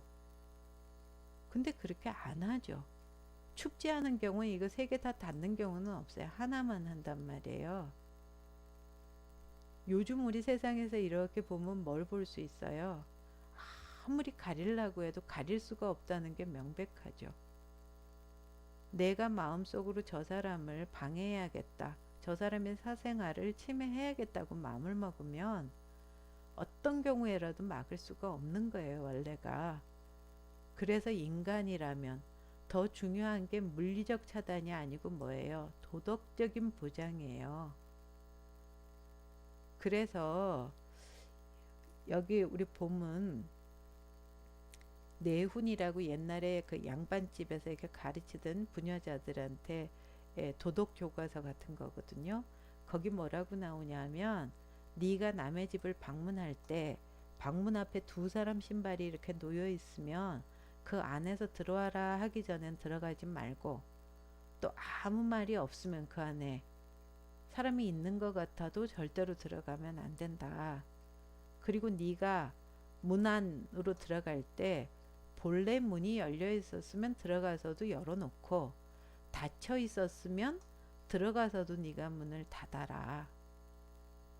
이게 도덕적 보장이죠. 아무리 아무리 막아도 막을 수가 없는 거예요. 내가 여기서 지금 벌거벗고 뛰어다녀 봐요. 그런데 여러분 눈을 감았어요. 안 보이잖아요. 근데 아무리 가리고 가려도 보려고 마음먹으면 볼 수는 있어요. 그래서 기본적으로 어느 게 진짜 그 개인을 존중하는 건지 좀 생각해 볼 수가 있는데, 그래서 헛기침 문화가 발달하는 거예요. 서양에서는 기본적으로 다 닫아두는 문화죠. 방어하는, 열려있질 않아요. 그래서 문도 어떻게 돼 있어요? 두꺼운 문. 그리고 어떻게 안팎이 딱 구별돼요. 그래서 발달하는 게 뭐냐면 노크 문화인 거죠. 안에서 뭐 하는지 모르니까 밖에서 두드리 열어줄 때까지 두드리는 거죠. 그런데 한지를 발라놓은 이런 데서는 안에 웬만하면 한 겹만 이렇게 닫혀 있을 때는 알죠. 사람이 있는지 없는지 느낌이 오고 그러잖아요. 밖에 신발도 있고 그러면. 그런데 확 하고 안 들어가는 거죠. 시아버지가 며느리 방 앞에 오더라도 어흠 한다고, 이 헛기침이죠. 그럼 바로 튀어나오는데 있는 것 같은데 안 나와. 그럼 헛기침을 3번까지 하는 거예요. 우리나라는 헛기침도 3번 하고 술도 3번 권해보고 안 먹겠다 그러면 안 주는 거예요. 상대방을, 개인을 존중하는 거죠. 그렇게 하고 며느리가 그래도 안 나오면 가. 그리고 문책도 안 해요. 자주 그러면 그건 문제가 되겠지만 그건 그 사람이 그럴 만한 이유가 있을 거라고 생각해 주는 거죠. 이런 그 기본적으로 전체를 이런 방식으로 존중하는 그런 문화이고, 동시에 이 한옥에 반영된 거는 우리 그 당시 생활이 피시 문화예요. 아까 농경 문화권이랬잖아요. 시선을 피하는 문화예요. 이건 오늘날까지도 어느 정도 유효해요. 반면에 유목문화권에 기반한 서양 문화는 직시 문화예요. 똑바로 쳐다보는 문화예요. 그러니까 아까 우리 헛기침하고 가고 길에서 만나도 사람들이 저 사람 뭐 하나 뚜렷이 안 보는 거예요. 시선을 피해 주는 거예요. 그렇게 존중해 주는 거예요. 그러니까 뭐예요? 농경문화에서 한 마을에서 태어나서 한 마을에서 죽잖아요. 마을 사람 다 알고 지나가다 똑바로 안 봐도 그 사람 지금 어떤 상태인지 다 알잖아요. 그러니까 똑바로 이렇게 쳐다보면 뭐예요? 도전이지. 그래서 요새도 뭐라 그래요? 싸움 날 때 뭘 봐? 이렇게 하면서부터 이제 시선 맞추고 싸움 나기 시작하는 거잖아요. 반면에 유목문화는 계속 이동하면서 계속 새로운 사람 만나잖아요. 근데 가다가 누굴 만났는데 제가 어떤지 내가 어떻게 알아요? 그러니까 발달하는 게 뭐야? 악수죠. 무기를 사용하는 오른손을 내밀어서 빈손임을 보여주고 서로 악수를 하는 거예요. 그때 뭐라 하는 거예요? 직시를 하는 거예요. 사람의 감정이 제일 잘 드러나는 게 눈빛이죠. 눈을 똑바로 쳐다보면서 나는 악의가 없어. 난 널 해치지 않을 거야. 이렇게 보여주는 거죠. 그러면 어떻게 되겠어요? 서로 뭐 정보도 교환하고 이러다가 같이 뭐 거기 같이 밤에 그 야영 같이 하다가 또 헤어져서 가는 거죠. 이 기반이기 때문에 여러분이 만일에 회사에 인터뷰를 갔는데 우리나라 회사에 가갖고 면접을 가면 눈을 똑바로 해서 마주 보면 좀 곤란하다는 거예요. 그렇다고 피해도 안 돼요. 그러니까 눈빛이 아니고 어디 여기 눈 가운데 양미간 요 정도로 이렇게 부드러운 눈빛으로 쳐다보면서 대답을 하면 돼요. 반면에 서양, 여러분들이 서양 계통의 외국인 회사에 면접을 갔는데 거기 가갖고 그러고 있으면 뭐가 되냐 하면 정직하지 못한 사람이 되는 거예요. 거기서 눈빛을 맞추면서 그러면서 내가 굉장히 선량한 사람이고 능력 있는 사람이고 이거를 보여줘야 되는 거죠. 그래서 기본적으로 문화 차이가 있는 걸 볼 수가 있는 거고요. 마지막으로 한옥에서 나오는 특징이 뭐냐 하면요. 집, 집을 지켜주는 신, 집 지킴이 가신 신앙이 엄청 발달했다는 거예요. 신이라 하면 되게 좀 무섭고 거리감이 있어야 되는데 우리나라는 그렇지가 않아요. 집도 마찬가지예요. 친근해. 그래서 바로 옆에 뭐 이렇게 있는 것처럼 같이 생활하는 것처럼 집 지킴이가 집 요소 요소에 있어요. 집을 지켜주는 신들이. 그래서 일단 대표적인 게 뭐냐 하면 조상신 계통이에요. 조상신은 이것 말고 옛날부터 제석신부터 해서 여러 종교 계통을 해서 많이 있었는데 대표적인 게 뭐예요? 요렇게 보시면 사당, 아까 우리 만든. 그래서 사당의 조상신을 모시는 이게 정립되고 나서부터는 조상신이 다 멸종된 거예요. 나머진 미신이다 이런 식으로 돼버리니까 그 과정에서 겨우 살아남은 게 누구냐면 바로 삼신이에요. 우리 왜 삼신 할머니 그러잖아요. 그건 조상 할머니라고 되게 본 게 살아남은 거예요. 애를 그 당시 어디서 낳냐면 안방에서 낳거든요. 여자들이 생활하는. 그래서 안방에 이렇게 위쪽에 실렁이 있어요. 먼저 두는. 그 위에 이렇게 단지가 있는데 이게 삼신단지거든요. 그러니까 그 안에 이렇게 곡식이 이렇게 들어있는데 요걸 삼신 할머니 몸이다 생각하고 이제 섬기게 되는 거죠. 그러니까 어린아이들 태어나게 해주고 어릴 때 보호해주는 그런 조상 할머니로 삼신이 있고요. 그 다음에 이제 우리 신으로 외부에서 우리 집을 지켜주려면 문이 있어야 되겠죠. 그 문신들이 있는데 그 신은 여긴 경우는 이 나무예요. 그리고 요 경우는 뭐냐 하면 이 문에 붙여놓은 호랑이, 용 이런 식으로 어떤 경우에 무서운 장군 그림을 붙여놓기도 하는데 이게 문의 신 역할, 문신 역할을 하게 되는 거고 집 안에서도 뭐 이를테면 창고라든지 이런 큰 개를 그려놓거나 부엌 같은 데는 해태, 불 먹는 해태를 그려놓거나 하는 식으로 그 문을 지켜주는 역할을 하게 되는 거고 그리고 지키는 거는 문뿐만 아니고 멀리 보려면 지붕 위에서 지켜줘야 되니까 요거는 지붕신이죠. 그래서 그 지붕 위에 도깨비 되게 모양 그것 말고도 다양한 모양이 있어요. 그걸로 해서 멀리 이렇게 보면서 지켜주는 지붕신이 있게 되고요. 그 다음에 집의 사방에 다 신이 있다고 생각했던 거거든요.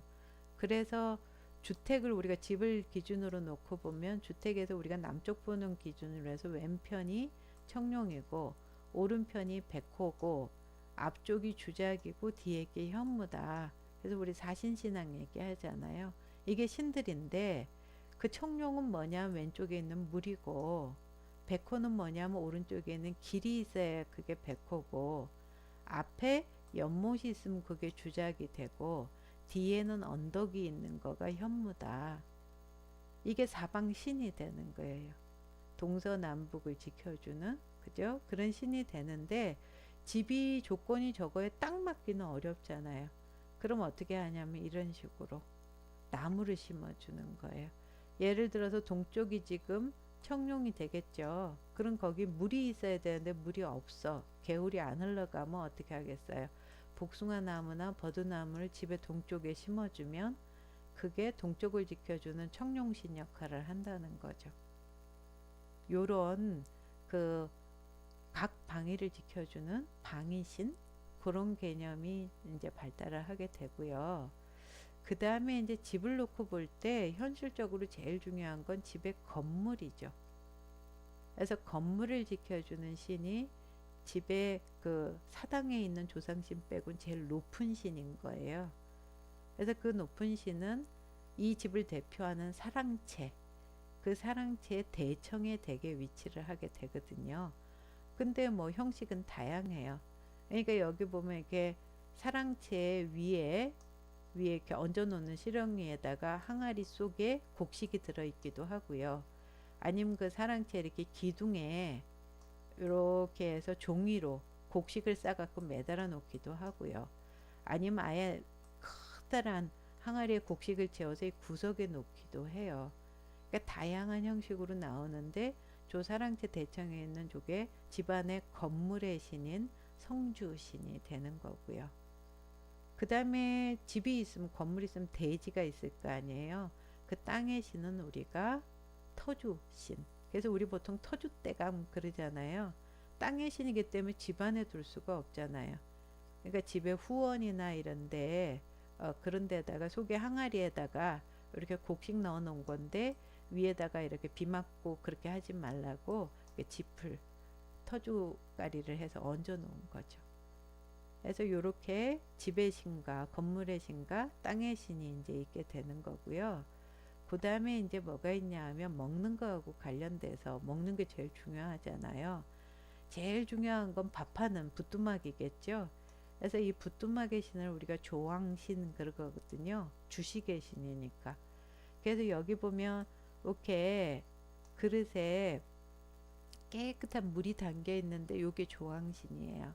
그래서 이 할머니가 아침마다 깨끗한 물을 여기 떠 얹어 놓고 그날부터 그때부터 이제 하루 일과가 시작이 되는 이런 식으로 가게 되는 거고요. 그 다음에 먹는 거하고 관련돼서는 주식 말고 부식이 있잖아요.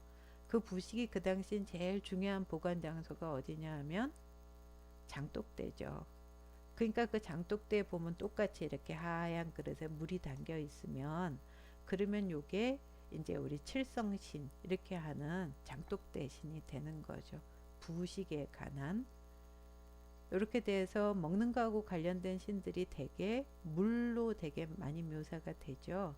그래서 식구들이 어디 멀리 여행 갔거나 아니면 애가 집을 나갔거나 그럴 때 할머니들이 이렇게 물 떠다 놓고 막 빌잖아요. 밥이라도 안 굶었으면 하는 염원 그런 게 반영이 된 걸로 볼 수도 있는 거고요. 그 다음에 옛날에는 물이 중요하죠. 그러니까 이렇게 우물이 있는 집은 굉장히 부잣집이에요. 그러니까 이게 물에 사는 게 뭐냐면 용이죠. 그러니까 용신, 물의 신 이렇게 되는 거고 우물이 없는 집이 대부분이에요.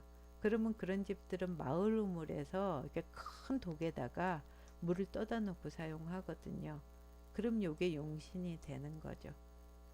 하나 여러분이 아셔야 될 거는 지금 얘기한 이 신의 이름들은 고을마다 그 다음에 그 또 한편으로는 어떤 그 집안마다 다 달라질 수 있어요. 이 신들은 어떤 뭐 법에 의해서 만들어진 신이 아니고 자연 발생적으로 나온 거잖아요. 그럼 보편적으로 되게 무슨 신 이렇게 이름을 붙이지만 그게 그 부르는 사람 따라서 다양한 이름으로 나오는 건 너무 당연한 겁니다. 이렇게 돼 있고 그런 차원에서 신이 하나만 딱 이렇게 어디 무슨 신이 있어야 돼가 아니잖아요. 그래서 이쪽에 있는 거가 이제 우리 터주신이 있단 말이에요. 땅의 신이니까 이렇게 그 후원에 이렇게 있어요. 그런데 그 옆에 뭐가 하나 있어 똑같이. 이건 터주신이 아니에요. 이건 뭐냐면 업이에요. 그래서 우리 보통 하는 말 중에 뭐 있냐 하면 쟤는 업동이래 그런 말 하잖아요. 그럼 누가 집 앞에 버리고 갔는데 키운 애다 그런 뜻이 되는 거거든요. 그게 업둥이가 업혀 들어왔다는 뜻이 아니에요. 업이라는 뜻이에요. 업은 뭐냐면 재물신이에요. 그러니까 부자 만들어주는 신인 거죠. 그래서 개 키우면 부자 된다 하고 데려다 키웠던 거죠.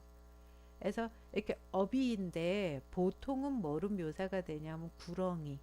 그래서 여기 항아리가 이렇게 있으면 속에 볏짚 같은 거 이렇게 넣어줘요. 그럼 구렁이가 거기 들어가서 살 수 있는 거예요. 드물게는 너구리 뭐 근데 그 구렁이가 사람 해치냐고요? 아니죠. 사람은 구렁이 위에 있어요. 그 당시 생태계 질서가 살아있을 때니까 구렁이는 뭐 뱀 그 밑에 있는 쥐라든지 이런 거 잡아먹는 거죠. 참새나 제비나 이 사람 잡아먹는 게 아니라 그래서 그 집에 있던 구렁이가 집을 나가면 집 밖으로 가버리면 그 집 망한다 그런 말도 있었거든요. 그러니까 다양하지만 그런 구렁이 얘기를 많이 했던 거예요. 여하간 이 경우에는 여기 터주신 땅의 신하고 재물신하고 같이 이렇게 있는 경우도 있고, 어떤 경우에는 여기 보면 아까 우리 장독대 옆이니까 요거는 칠성신이겠죠. 부식의 신. 그런데 요거는 뭐냐 하면 터주신이죠. 땅의 신이죠. 그러니까 그 집에서 각각 믿는 대로 섞여 있을 수도 있고, 그 중에 하나만 있을 수도 있고, 이름이 다를 수도 있고, 그런 다양한 신들이 있다. 같이 지낸 거예요. 신들하고. 그래서 우리 설명을 쭉 했는데 그 중에 유일하게 친근하지 않고 고약한 녀석이 있어요. 그게 뒷간신이에요. 지금 이게 화장실이지, 옛날 화장실. 그래서 여기는 굉장히 위험한 공간이거든요. 빠지면 거의 죽고 건져내도 독이 올라 죽어요. 그렇기 때문에 밤엔 냄새도 나고 하니까 여기 가면 조심하라는 뜻으로 뒷간신은 굉장히 고약하게 묘사가 돼 있었던 거죠. 그래서 이 집지킴이가 있고요.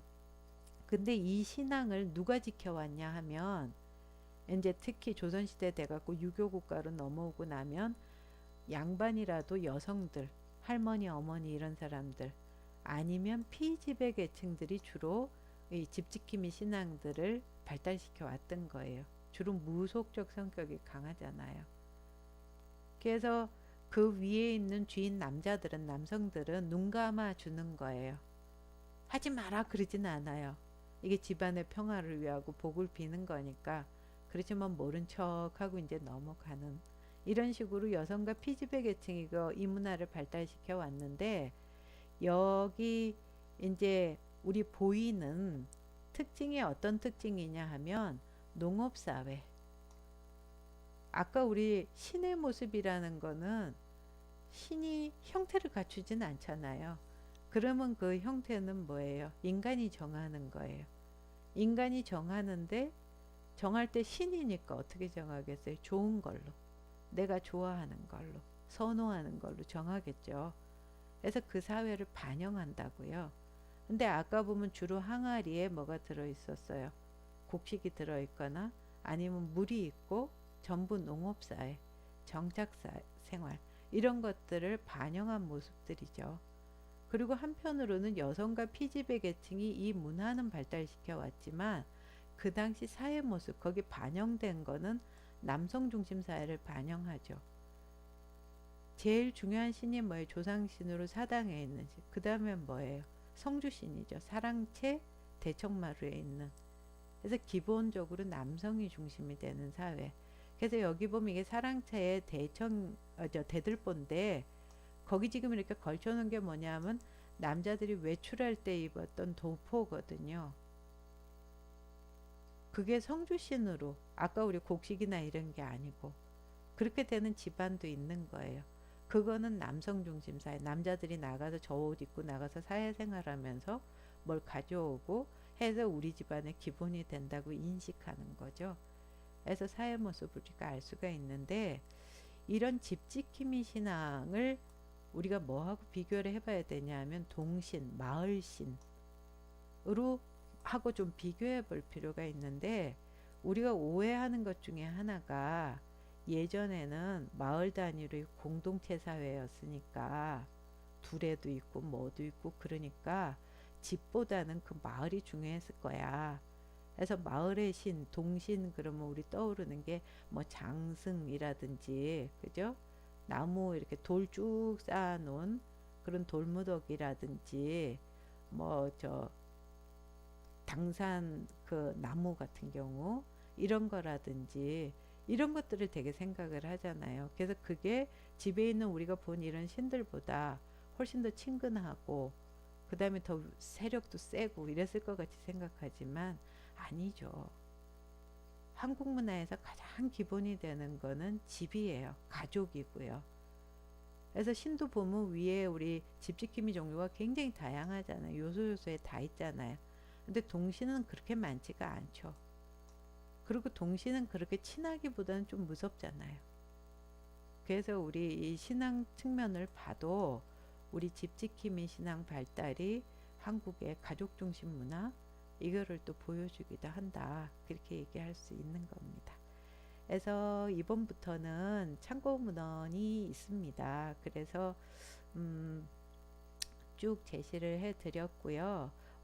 여기 없는 인터넷 검색 자료들도 참고를 했습니다. 수고들 하셨습니다.